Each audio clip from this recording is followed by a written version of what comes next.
अस्सलाम वालेकुम स्टूडेंट्स, कैसे हैं आप? उम्मीद है कि आप खैरियत से होंगे। आज हम स्टार्ट करेंगे क्वेश्चन नंबर 3 से एक्सरसाइज 1.1 के। पिछली वीडियो में मैंने आपको क्वेश्चन नंबर 1 और 2 समझाया था। क्वेश्चन नंबर 3 समझाऊंगी। Express the following as a rational number p by q where p and q are integers and q is not equal to 0। यानी आपने जो नंबर आपको दिया हुआ है डेसिमल फॉर्म में, उसको p बाई क्यू की फॉर्म में लिख के दिखाना है, और जो आपका q है यानी डिनोमिनेटर है वो 0 नहीं होना चाहिए। ठीक है बेटा।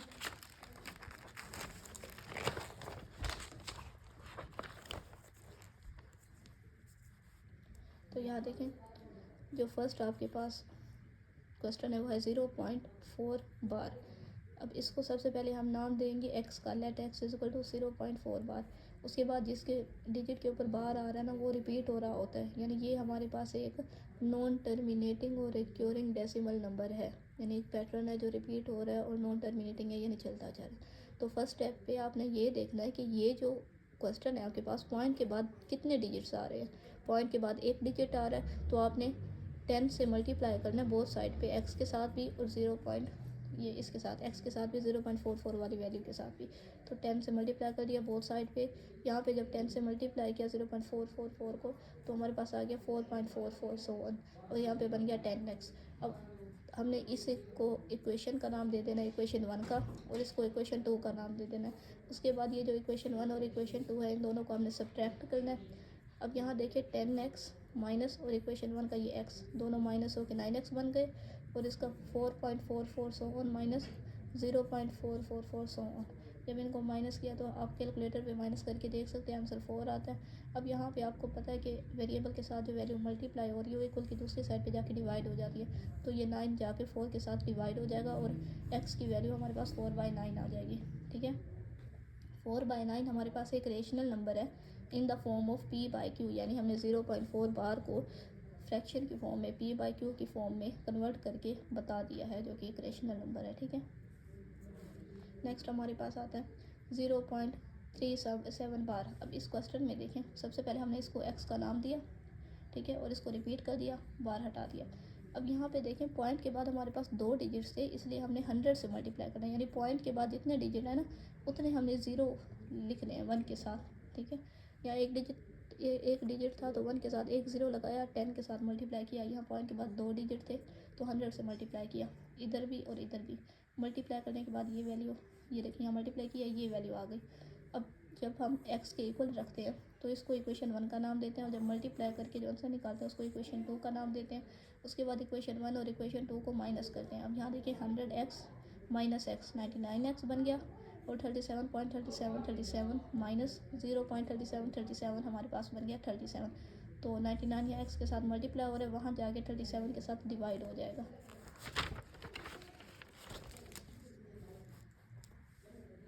तो यहाँ देखें 37 से 99 डिवाइड हो गया और x की वैल्यू आ गई है। तो 37/99 is a rational number in the form of p by Q.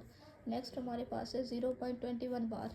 ये भी सेम पिछले फर्स्ट पार्ट वाले की तरह ही है। x इज इक्वल टू 0.21 किया हमने, उसके बाद 21 को रिपीट कर दिया, इक्वेशन 1 का नाम दे दिया। अब पॉइंट के बाद क्योंकि हमारे पास 2 वैल्यूज़ है, इसलिए 100 से मल्टीप्लाई किया इस इक्वेशन को बोथ साइड पे। देखें ये बन गई 100x इज इक्वल टू 21.2121। ठीक है, उसके बाद इक्वेशन 2 में से इक्वेशन 1 को सब्ट्रैक्ट किया तो हमारे पास ये आ गया 99x इज इक्वल टू 21। 99 वहाँ जाके डिवाइड हुआ 21 से, तो ये हमारे पास x की वैल्यू आ गई। अब 21 और 99 is a rational number in the form of p by Q. Next हम देख लेते हैं बच्चों कि name the property used in the following, यानी प्रॉपर्टीज़ आपने बतानी है। प्रॉपर्टीज़ ऑफ रियल नंबर वाली वीडियो में मैंने आपको बहुत अच्छे से प्रॉपर्टीज़ को समझाया हुआ है, 1 बाय 1 हर प्रॉपर्टी समझाई हुई है। अगर आपने वो वीडियो नहीं देखी तो जाके वो वीडियो देख लें। ठीक है, उसके बाद फिर आपको ये क्वेश्चन समझ आएंगे, वरना क्वेश्चन ये समझ नहीं आएगा। तो यहाँ पे देखें a+4 ब्रैकेट के अंदर है, प्लस और है b, और यहाँ पे a+4 + b ब्रैकेट के अंदर है, यानी 3 वेरिएबल यहाँ है, तीन डिजिट्स यहाँ है, 3 डिजिट्स यहाँ है। ठीक है, तीनों के दरमियान एडिशन हो रही है, लेकिन ब्रैकेट्स का फर्क है। ये हमारे पास आ जाती है associative property with respect to addition, ये वाली प्रॉपर्टी है। अब बुक में देखेंगे तो एसोसिएटिव प्रॉपर्टी वाले पोर्शन में आपको दिखाई होगी a+b ब्रैकेट के अंदर b+c इज इक्वल टू, पहले फिर आपने ब्रैकेट लगानी है a+b+c, ये associative property with respect to addition है। नेक्स्ट आपके पास क्वेश्चन है √2 plus √3 is equal to √3 plus √2। ये आपके पास एक commutative property with respect to addition. Commutative property के बारे में मैंने बताया हुआ है कि दो आपके पास वैल्यूज़ होती हैं, ऐड हो रही होती हैं, लेफ्ट हैंड साइड पे राइट हैंड साइड पे भी वहीं दो वैल्यूज़ ऐड हो रही होती हैं, लेकिन उनका ऑर्डर चेंज होता है। ये वाली प्रॉपर्टी अप्लाई होती है। नेक्स्ट है हमारे पास x minus X is equal to 0। अब देखें ये जो x है ये पॉजिटिव वैल्यू है और माइनस एक्स इसका इन्वर्स है। जब एक इन्वर्स और वो वैल्यू आपस में ऐड होते हैं तो उनका आंसर 0 आता है। तो यहाँ पे प्रॉपर्टी लग रही है additive inverse property, because minus X is the inverse of plus X and the result of addition is an additive identity. ठीक है बच्चों, तो ये प्रॉपर्टी पीछे आपको बुक में दी हुई है। ठीक है, A plus minus A is equal to minus A plus A is equal to 0, यानी जब भी एक नंबर अपने एडिटिव इन्वर्स से ऐड होता है तो आंसर आपके पास 0 आता है। नेक्स्ट है हमारे पास a into B plus C is equal to A B plus A C. ये आपके पास left distributive property of multiplication है ओवर एडिशन। ये भी मैंने प्रीवियस लेक्चर में आपको डिटेल के साथ समझाई है कि ए लेफ्ट पे आ रहा है इसलिए इसको लेफ्ट का नाम दिया गया। और ये मल्टीप्लिकेशन ओवर एडिशन है, यानी बाहर मल्टीप्लिकेशन हो रही है अंदर एडिशन हो रही है, तो इसलिए इसको मल्टीप्लिकेशन ओवर एडिशन का हुआ है। बहुत आसान है, देखिए दो वैल्यूज़ अंदर ऐड हो रही होती है ब्रैकेट के, एक बाहर मल्टीप्लाई हो रही है। ये पहले इससे मल्टीप्लाई होगी ए बी बन जाएगा, फिर ए इससे मल्टीप्लाई होगा ए सी बन जाएगा, जो यहाँ पे आपके पास साइन था वो यहीं पे आ जाएगा। ठीक है, सिंपल है ये। नेक्स्ट है हमारे पास 16 प्लस 0 इज इक्वल टू 16, यानी 0 एक ऐसा नंबर है जिसको किसी भी नंबर से ऐड करें वो उसको चेंज नहीं करता, यानी 0 हमारे पास एक एडिटिव आइडेंटिटी है। तो इस प्रॉपर्टी का नाम बन जाएगा additive identity property. 0 is an additive identity. Next है हमारे पास 100 मल्टीप्लाई बाय 1। अब ये जो 1 है ना ये मल्टीप्लिकेटिव आइडेंटिटी है, यानी 1 को आप किसी भी नंबर से मल्टीप्लाई करें तो वो नंबर चेंज नहीं होता, तो इसलिए इस प्रॉपर्टी का नाम है मल्टीप्लिकेटिव आइडेंटिटी प्रॉपर्टी।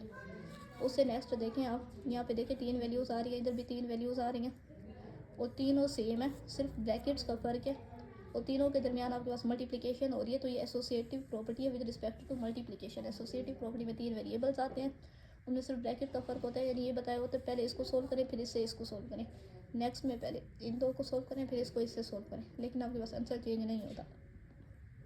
ये आपके पास प्रॉपर्टी है पीछे बुक में दी हुई है, A into B C is equal to A B into C. ठीक है, तो ये एसोसिएटिव प्रॉपर्टी है विद रिस्पेक्ट टू मल्टीप्लिकेशन। आगे A B is equal to B है, ये आपके पास कम्यूटेटिव प्रॉपर्टी है। कम्यूटेटिव प्रॉपर्टी में 2 वेरिएबल लेफ्ट हैंड साइड पे होते हैं, 2 वेरिएबल राइट हैंड साइड पे होते हैं, और क्योंकि यहाँ दरमियान में मल्टीप्लिकेशन हो रही है वेरिएबल्स के दरमियान तो इसलिए इसको विद रिस्पेक्ट टू मल्टीप्लिकेशन कहा गया। ठीक है बच्चों, उम्मीद है कि आपको यहाँ तक समझ आ गया होगा। ठीक है, आप मेरी प्रीवियस जो वीडियो है प्रॉपर्टीज़ ऑफ रियल नंबर वाली वो लाजमी देखें, उसमें मैंने डिटेल में सारी प्रॉपर्टीज़ को समझाया हुआ है। 1.1 का क्वेश्चन नंबर 5 जिसमें आपको बताया कि name the property used in the following, यानी ये जो प्रॉपर्टी है ना आपने इसको देख के बताना है ये कौन सी प्रॉपर्टी यहाँ अप्लाई हो रही है इस स्टेटमेंट में। इस स्टेटमेंट में कौन सी प्रॉपर्टी अप्लाई हो रही है। अब ये है -3 lesser than -1 implies date 0 lesser than 2। अब ये कैसे बना, देखिए -3 लेसर देन -1 है, अगर आप इस -1 को इधर ले आए तो ये यहाँ आके ऐड हो जाएगा, यहाँ पे 0 बच जाएगा, -3 + 1 हो जाएगा -2, -2 लेसर देन 0। अब हमने पढ़ा था जब भी हमारे पास -2 में वैल्यू आ जाए तो ये वाली जो हमारे पास इनइक्वालिटी होती है वो चेंज हो जाती है, यानी अगर 0 इज़ ग्रेटर देन -2 नहीं है तो हम यहाँ पे इसको लेसर देन को ग्रेटर देन का साइन बना देंगे, 2 इज़ ग्रेटर देन 0, ये हमारे पास वैल्यू आ जाएगी। ठीक है बच्चों, तो ये वाली प्रॉपर्टी आपको समझ आ गई होगी। नेक्स्ट चलते हैं।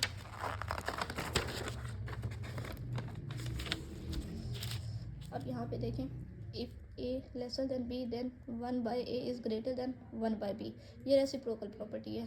ठीक है, आपने ए का रेसिप्रोकल लिया जो कि 1/a है, बी का रेसिप्रोकल लिया जो कि 1/b है। अब रेसिप्रोकल प्रॉपर्टी में अगर हम दो नंबर्स का रेसिप्रोकल लेके उनको कंपेयर करें तो दरमियान में जो इनइक्वालिटी है वो चेंज हो जाती है, यानी दो नंबर अगर ए लेसर देन बी था तो जब इसका रेसिप्रोकल्स लेंगे तो reciprocal of A greater than हो जाएगा बी से, तो ये रेसिप्रोकल प्रॉपर्टी है। नेक्स्ट है हमारे पास if A is lesser than B, अगर ए बी से लेस है, यहाँ भी ये कांस्टेंट नंबर ऐड करते हैं, यहाँ भी ये कांस्टेंट नंबर ऐड करते हैं तो वो भी लेसर रहेंगे। अब शर्त ये है कि ये कांस्टेंट नंबर हमारे पास पॉजिटिव होना चाहिए। ठीक है, अगर पॉजिटिव होगा कांस्टेंट नंबर तो तब भी हमारे पास ये साइन बिल्कुल सेम रहता है, लेसर देन ही रहता है, तो ये हमारे पास कौन सी प्रॉपर्टी आएगी, एडिटिव प्रॉपर्टी। ठीक है, तो यहाँ पे एडिशन हो रही है कांस्टेंट नंबर की और कांस्टेंट नंबर भी पॉजिटिव होगा तो ये एडिटिव प्रॉपर्टी है।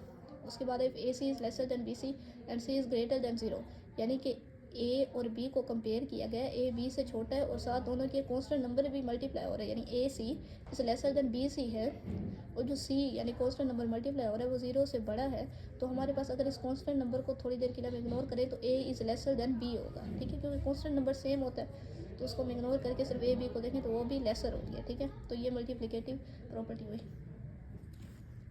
उसके बाद है अगर ए सी लेसर देन बी सी है और सी जो है ग्रेटर देन लेसर देन 0। अब यहाँ पे फोकस करने वाली बात थी सी ग्रेटर देन 0 मतलब सी पॉजिटिव वैल्यू है, और यहाँ सी लेसर देन 0 है, सी नेगेटिव वैल्यू है, ठीक है, इसका मतलब ये होता है तो आपके पास ए ग्रेटर देन बी होगा। आप यहाँ पे फोकस करें, ए सी लेसर देन बी सी है लेकिन ए ग्रेटर देन बी है, क्योंकि जब सी नेगेटिव होता है ना तो ये इनक्वालिटी चेंज हो जाती है, और इसमें जो प्रॉपर्टी लगेगी वो मल्टीप्लिकेटिव लगेगी, क्योंकि इन दो वेरिएबल्स के दरमियान यहाँ भी मल्टीप्लिकेशन हो रही है। तो यहाँ पे इधर ए ग्रेटर देन बी और A is equal to B और A is lesser than B, ये ट्रिकोटोमी प्रॉपर्टी है, यानी कोई भी दो नंबर्स के दरमियान जो रिलेशन है वो तीन किस्म का हो सकता है, या ए बी से ग्रेटर होगा, या बी ए से ग्रेटर होगा, ये दोनों बराबर होंगे, ठीक है बच्चों। नेक्स्ट क्वेश्चन है आपके पास, insert two rational numbers between 1/3 and 1/4, यानी 1/3 1/4 के दरमियान आपने दो रेशनल नंबर लगाने हैं।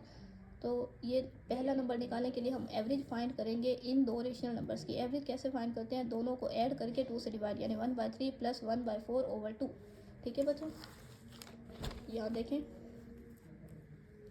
4 + 3 ओवर 12, ठीक है, आपको एलसीएम लेना आता होगा, 4/3 का एलसीएम 12 होता है, ठीक है, तो दोनों के ऊपर 1 था तो हमारे पास 4 और 3 बन गया, 4 + 3 हमारे पास 7 हो गया, ये नीचे वाला 12 वैसे ही। अब ये जो 2 डिवाइड हो रहा था ना, इसको मैंने 1/2 करके मल्टीप्लाई करवा दिया, आप ऐसे भी कर सकते हैं, ठीक है, तो 7 × 1 = 7, 12 × 2 = 24, ये आपके पास जो नंबर है फर्स्ट नंबर आ गया, फर्स्ट रेशनल नंबर आ गया 1/3 और 1/4 के दरमियान, ठीक है। अब सेकंड नंबर हम कैसे निकालेंगे, ये जो फर्स्ट नंबर आया इसकी और जो हमारे पास सेकंड नंबर था 1/4, उन दोनों की हमने क्या लेनी है, एवरेज लेनी है, यानी 7/24 प्लस 1/4 ओवर 2। अब देखिए 24 और 4 का एलसीएम आपने लेना, एलसीएम लेना उम्मीद है कि आपको आता होगा। वो हम कैसे लेते हैं कि 24 और 4 की पहले फैक्टराइजेशन कर लेते हैं, लाइक 4 × 6 = 24, 4 × 1 = 4 और 2 × 3 = 6, 3 × 1 = 3, 4 × 2 = 8, 3 × 24, फिर उस 24 को अंदर रखते हैं, हम इससे डिवाइड करते हैं, क्योंकि ये 24 है तो 1 आ जाएगा, 1 को 7 से मल्टीप्लाई करेंगे 7 वैसे आ जाएगा, लेकिन ये 4 जब बाहर रख के डिवाइड करेंगे 24 से तो यहाँ पे 6 आंसर आ जाएगा, ठीक है। अब इस 6 को हम इस 1 से मल्टीप्लाई करेंगे तो ये 6 आ जाएगा, तो 7 + 6 हमारे पास बन जाएगा 13 ओवर 24, और ये जो डिवीजन में 2 था उसको मैंने 1/2 करके साथ मल्टीप्लाई करवा दिया। तो यहाँ देखिए 13 × 1 हमारे पास 13 आ गया, और 24 × 2 हमारे पास 48 आ गया, क्योंकि ना ऐसे कटिंग हो रही थी ना ऐसे कटिंग हो रही थी, इसलिए हमने मल्टीप्लिकेशन करवा दिया, ठीक है बच्चों। So the two rational numbers between 1/3 and 1/4 are 7/24 and 13/48। 1/3 और 1/4 के दरमियान जो दो हमारे पास रेशनल नंबर है वो 7/24 और 13/48 है। नेक्स्ट क्वेश्चन में हमारे पास है पार्ट 2 में 3 और 4। अब 3 और 4 के दरमियान हमने दो रेशनल नंबर निकालने हैं, तो वही बात है जो पीछे वाले क्वेश्चन में मैंने आपको बताई, आप इन दो की पहले एवरेज लोगे, यानी 3 + 4 ओवर 2 आपके पास आ जाएगा 7/2, ये फर्स्ट नंबर है। सेकंड नंबर निकालने के लिए जो फर्स्ट नंबर आपने निकाला ये और इस वाले का सेकंड नंबर, इन दोनों की एवरेज लोगे 7/2 + 4 ओवर 2, यहाँ 2 × 4 = 8 + 7, 7 + 8 ओवर 2 ओवर 2, ये हो गया 7 + 8 15 ओवर 2 ये, और ये जो 2 था इसको मैंने मल्टीप्लाई करवा के 1/2 कर दिया, ठीक है, तो 15 × 1 = 15, 2 × 2 = 4, ये आपके पास सेकंड नंबर है। So the rational numbers between 3 और 4 आर 7/2 एंड 15/4। नेक्स्ट क्वेश्चन है आपके पास 3/5 एंड 4/5, इसमें भी आपने दो नंबर्स निकालने हैं, पहले इन दोनों की आपने एवरेज लेनी है 3/5 4/5 की। ये देखेंगे स्टेप बाय स्टेप एवरेज लेके मैंने दिखाई हुई है। 3/5 + 4/5 डिनोमिनेटर सेम है, उसको एक बार लिखेंगे, 3 + 4 करेंगे 7 आ जाएगा। 7/5 को ये जो 2 डिवाइड हो रहा है इसको मैंने 1/2 करके लिखा ताकि आपको समझने में ईजी हो जाए। 7 × 1 7, 5 × 2 = 10, ये 7/10 फर्स्ट नंबर आ गया। जो सेकंड नंबर है वो इस 7/10 और इस 4/5 की हम एवरेज लेके निकालेंगे, तो 7/10 + 4/5 ओवर 2। तो यहाँ पे अगर हम इस चीज़ का एलसीएम ले तो हमारे पास ये आ जाती है, प्राइम फैक्टराइजेशन ले 10 5 ये 10 आ जाता है, ऊपर हमारे पास 7 + 8 आ जाएगा, यानी 10 को 10 से डिवाइड करें 7 में चेंज नहीं होगा, लेकिन 5 × 2 = 10, 2 ऊपर 4 से मल्टीप्लाई होगा या 8 आ जाएगा। 7 + 8 हमारे पास 15 आ जाएगा, 15/10, और ये जो 2 डिवाइड हो रहा था इसको मल्टीप्लाई 1/2 लिख दिया। अब ऐसे कटिंग तो हो नहीं रही, ना 2 की 15 से ना 10 की 1 से, तो हमने 15 को 1 से मल्टीप्लाई किया और 10 को 2 से मल्टीप्लाई किया, तो 15/20 हमारे पास सेकंड नंबर आ गया। ठीक है बच्चों, तो 3/5 और 4/5 के दरमियान जो रेशनल नंबर हैं दो, वो 7/10 और 15/20 है। ठीक है, तो इसी के साथ हमारी जो है एक्सरसाइज 1.1 वो ख़त्म होती है। नेक्स्ट वीडियो में हम मिलेंगे एक्सरसाइज 2.1 के साथ। ठीक है, उसमें भी कुछ चीज़ें, कुछ फार्मूलाज आपको समझाने हैं, तो आप लाजमी उस वीडियो को देखिएगा। तो एक्सरसाइज 1.1 में आपको जो चीज़ समझ नहीं आई वो आप कमेंट कर सकते हैं, कमेंट में बता सकते हैं। उसके अलावा चैनल को लाइक करें, सब्सक्राइब करें, कमेंट करें। ठीक है, तो get ready for the next exercise. Best of luck students.